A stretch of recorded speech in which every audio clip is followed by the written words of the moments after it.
Yo, what's good, everyone? Welcome back to my channel. Today I am going to be basically looking at the new Asutra cards with you guys.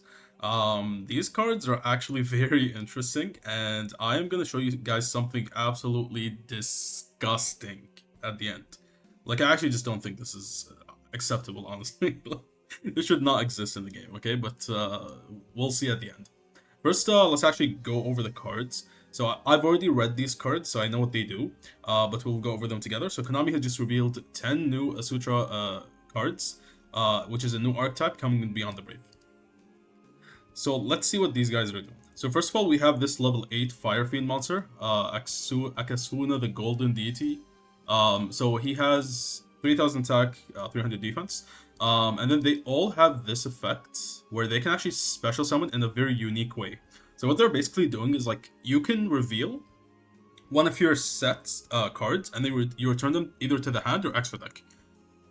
Them actually having this effect right here, this actually makes a huge difference because effects like this, if they say return to the hand, if you use it on extra deck monster, it actually does not count usually, right?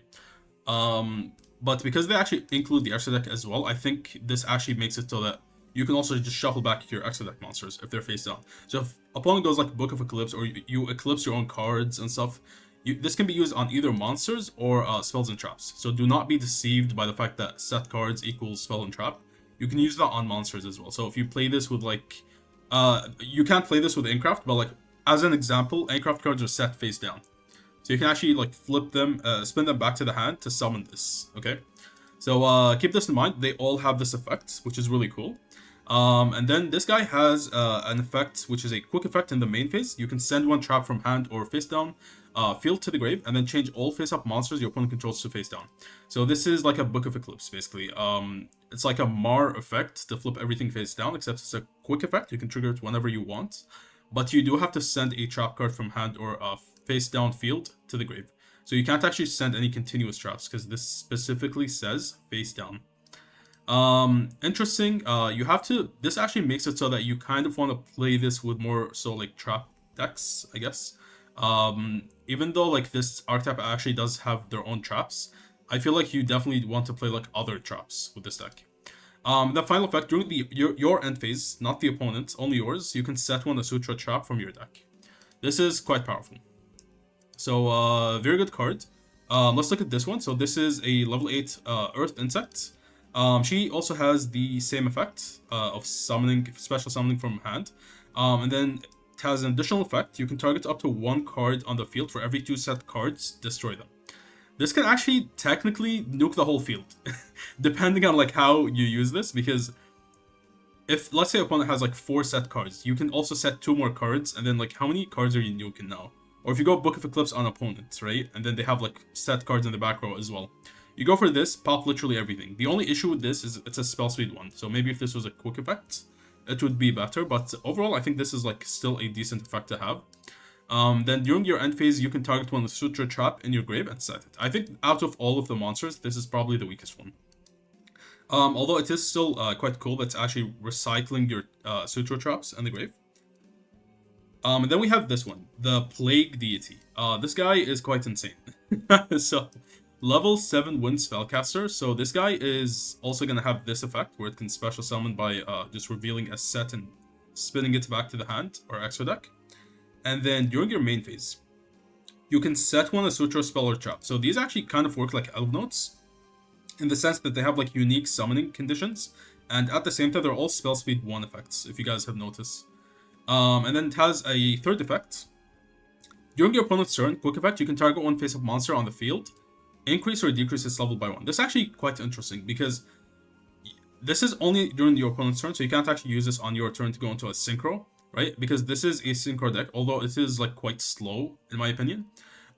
This level modulation is very powerful because it's permanent, first of all, and then second of all, this can actually increase or decrease. So sometimes, like if you start to think about it, I don't want to increase like the Cool Toon monster, because if I increase his level, then like he might, be able to go into Maker still with like a different combination or so on. So you can actually choose to decrease it instead, so that you know that they can't actually, go into anything here. and just properly floodgate them. This also fucks up Xyz and Synchros, and actually just like goes crazy. Especially Xyz, like against Exosister, like this is ridiculously powerful. And then this is actually going to be a starter because this is going to set either one of the traps, which we have 3 traps in this deck, or the field spell. So the field spell is going to be quite decent. We're going to read it. And then we have this one. I think out of all of them, this is probably the best one, actually. So level 7 Worm. Technically, you can actually play this with Sword Soul, which is kind of cool. So again, same effect here to summon. During your main phase, you can add 1 non-worm Asutra monster from your deck to your hand.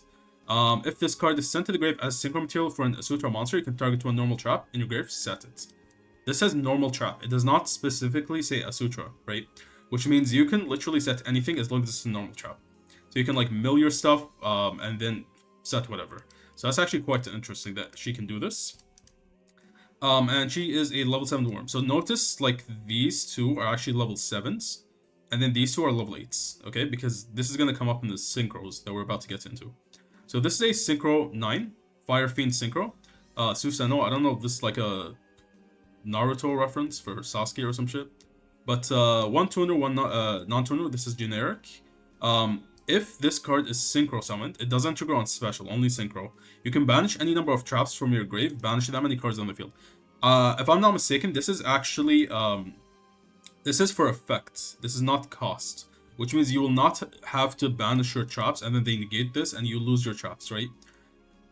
Once it resolves, they don't know what you're going to banish, how many you're going to banish. It's non-targeting, banish, and they don't know how many. So you can banish 6 traps and banish 6 cards on the field non-targeting, right? That's ridiculous. This card is very powerful. And you can actually summon this on the opponent's turn as well, which is like the main way to actually even summon it, right? And then it has a secondary effect during them end phase, either end phase. You can target up to 2 Asutra monsters and or traps in your grave and banishment. For each of them, add it to your hand or set it. Then if you targeted 2 cards, return this card to the extra deck. Can get a bit confusing actually understanding what this is saying. So basically, it's targeting up to 2 Asutra monsters and or traps. So it can only target 2. So you can target either monsters or traps. So you can add them to the hand, but or set them. But here's the thing. Then if you targeted 2 cards, which most of the time you're actually going to target 2 cards, right? Because you want 2. This has to go back to the extra deck. But when you target these Asutra monsters, you can actually set them as monsters, right?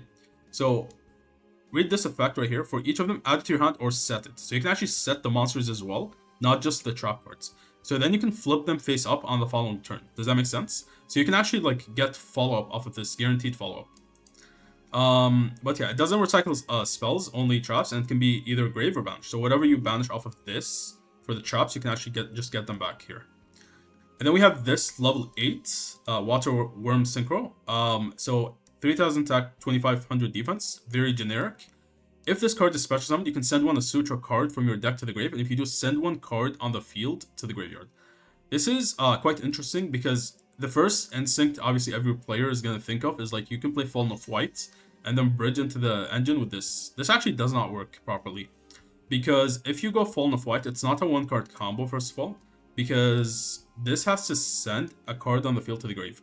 So if you go Fallen of White, you summon Ecclesia, go for this, and then you have to send itself to the graveyard, right? And you don't actually want to do that. But you will get to mill like an Asutra card, and these actually don't really matter that much unless you have a way to actually get them back from the grave. So it's not actually bridging into them properly. Second effect, if your opponent activates a monster effect, you can target 1 Asutra trap in your grave or banishment. Or if there are 3 or more set cards on the field, you can target 1 trap in your grave instead and set it. So this is how you want to actually get access to if you send like a trap card off of this, right? You get it back with this effect. If your opponent obviously activates a monster effect. I wish this archetype actually was able to activate the traps the turn they were set, but unfortunately they can't. Making this not the greatest, but this right here, being able to actually recycle banished as well is good, because once you banish off of this, you might not want to actually get your traps back because you want monsters for follow-up. So this will actually be able to get your traps back, right? And if you have 3 or more sets on the field, can be also your opponents, you can target any trap in your grave and set it. So this is going to work probably very well with like decks like Labyrinth, because you can do some stupid stuff with this, right? Then we have the field spell. So this card is an Ash Magnet. So let's see what it's doing. You can target any number of your set cards, add Asutra cards from your deck to your hand, with different names from each other equal to the number of those targeted cards that are still face down, except field spells. Then send those set cards to the grave. I'll summarize this for you guys. It's quite confusing. Some of these cards are actually just very confusing. So it's basically what it's doing is like you can target set cards that you control, okay? And then you can add Asutra cards. Doesn't have to be monsters or spells. It can be anything. Trap, spells, monsters, whatever. Now, there is only one spell, which is this one in the deck. So technically, you can't actually add spells until now, unless they reveal more support for the deck. So the only things you're going to be adding are traps and the monsters. And you can add up to the number of set cards you control. So as an example, let's say I have like dead spells in my hand. I set 3 spells. I target these 3 spells, and then what's gonna happen is I'm gonna add the monsters first, and then send these cards to the grave. What that means is like I'm not actually gonna be losing these cards by like sending them for cost. This sends for effect, not for cost. So anything that triggers off of being sent for effect is gonna trigger, right? You can only add different names from each other. And you basically add the same number as the cards you targeted. So I target 3 cards in my back row that are set. They have to be face down, right? When this resolves. If they get flipped face up somehow, they're actually not going to go to the grave. And I'm not going to be able to actually add these cards, right? Let me just double check that. Add the Asutra cards from deck to hand with different names from each other equal to the number of those targeted cards that are still face down, right? So if one of them is not face down anymore, you're not going to be able to add that additional monster or card, right? And then you have to send these set cards to the graveyard. Then it has an additional effect. If a card becomes set, while you control an Asutra monster and a set card, you can target 1 card on field and spin it back to the hand. This is strong. And it's also going to work even better with like the thing I'm going to show you after, which is disgusting. Then we have the traps. So I'm actually going to do them together. So there's actually 3 traps here. And this is just the end. That's just it. There's 3 traps. They're basically doing the same thing, okay? This one is basically special summoning a normal monster, Insect Tuner Dark, level 1. They have no attack, no defense, and then immediately after, you can Synchro. There's no restriction on the Synchro. It can be literally anything.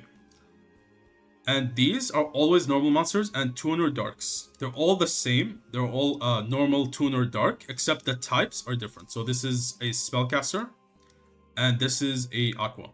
And then everything else is just the same. Same first effects for all of them. The only thing that differs between them is the secondary effect right here and the type, okay? So the secondary effect for this card is target 1 Asutra monster in grave and special summon it. You can only use one of these, and you can only activate one of these traps per turn. And I know exactly why they did it like this. So this secondary effect for this card is going to be if you have an Asutra monster on your field or grave, target 1 monster your opponent controls and destroy it. And then this is the best one out of them. When your opponent activates a spell, trap, card, or effect, and they control no set cards, negate that effect. So, I think the reason they actually made them this way is because they're all normal traps, and they actually expect you to play transaction rollback with this deck, and then start copying these effects. I'm pretty sure this is what they want you to do, because they also actually print an alt art for Trap Trick. So this actually allows you to use like one of these after you set them immediately. But this does require you to play multiple copies of these, and I don't know if this is optimal. I think there are better ways to play the deck. But again, like I have to actually test the deck first. But yeah. So this is basically what everything is doing. I think the archetype is very cool. But I don't know if this is going to be, like, the deck is going to work well on its own. It's probably going to be splashed as an engine in other decks. Now, let me show you the disgusting thing that I came up with. This is, like, the first thing I thought of when I saw this effect, okay? Are you guys ready for this? Okay. Oh no, it's Grifo. What is he doing here? Alright, let's see. Let's see what the replay is doing here. Let's fast forward. So this is on the opponent's turn. Okay, let's say opponent is going to activate a monster effect on his turn. This is turn 0. I go multiplying Karibo, and then I summon a Grifo. from the deck. Because I have another Grifo in hand, okay? Now what's gonna happen is I'm actually gonna activate Grifo, set Chaos Hat on his turn. Then he activates a monster effect. I go Chaos Hats for three cards. These can be spells or traps, by the way. Chaos Hats can, if you don't know like what this deck does, Chaos, basically it's gonna set 3 spells or traps from the deck. It can be literally anything. Any type, normal spells, quick play spells, normal traps, continuous traps, whatever you want, okay? You can search anything in the game. You set 3, okay? And then there's the ones I'm choosing here. And then you flip the Grifo face down. And you also negate their effect. You change their effects. So even if they're unaffected, they're going to be affected by this. And it's going to actually negate the effect, technically. Okay, and then he randomly just pops one of them. Okay, let's say now my turn comes, okay? What's going to happen? These are face down, right? These spells. They're treated as monsters because of this. They are normal monsters, spellcaster, dark, level 8s. With 0 attack, 0 defense. Why are like the Asutra cards important here? Because if we read the first effect, you can special summon this card from your hand by revealing one of your set cards and returning it to the hand. This is a set card. I reveal it, spin it back to the hand.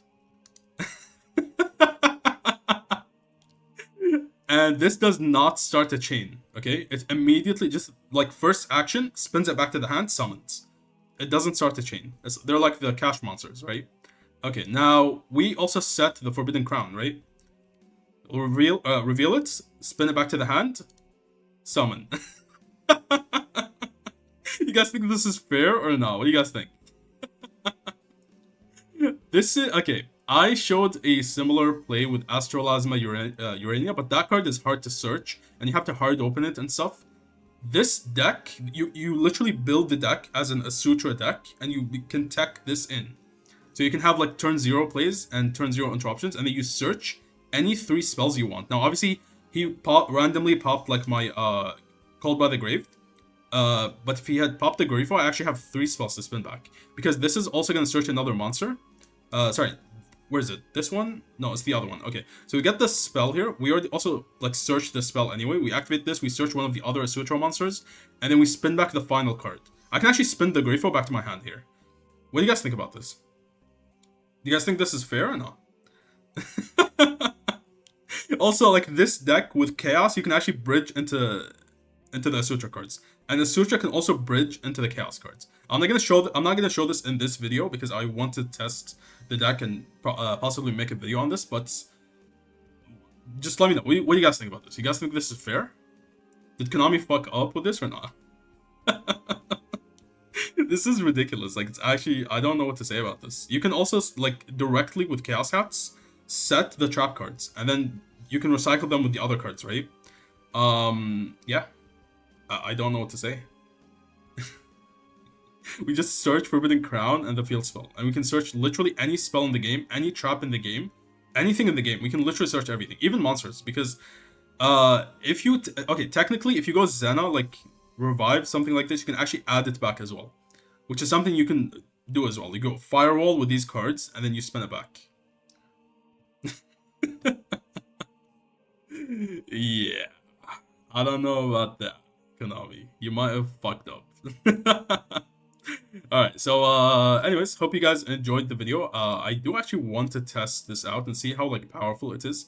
I actually think like they actually synergize quite well with Chaos, mainly because these are all level 8s, as you can see. Level 8, level 8, level 7, level 7. They can all be spun back with Mind Shuffle. So like if I add this back to the hand with like these monsters, I just go for this first effect, spin this back to the hand, go Grifo, set Mind Shuffle. I can actually start spinning these back to my hand, and then summoning my Ritual of Light and Dark monsters. And then they can also be used as the full, not these ones, these level 8s can be used as the full tributes. And there's like a lot of cool synergies that you can do. You can also synchro summon with like the Skull Archfiend that you have. You can use like the rituals if you want. There's a lot of cool plays you can actually make in this deck. So yeah, thank you guys for watching. Hope you guys enjoyed the video. Let me know what you guys think about this, if this is fair. I mean, especially after we got the new Mermail support, which doesn't really seem fair at all. Yeah, let me know what you guys think, and I will catch you guys in the next one.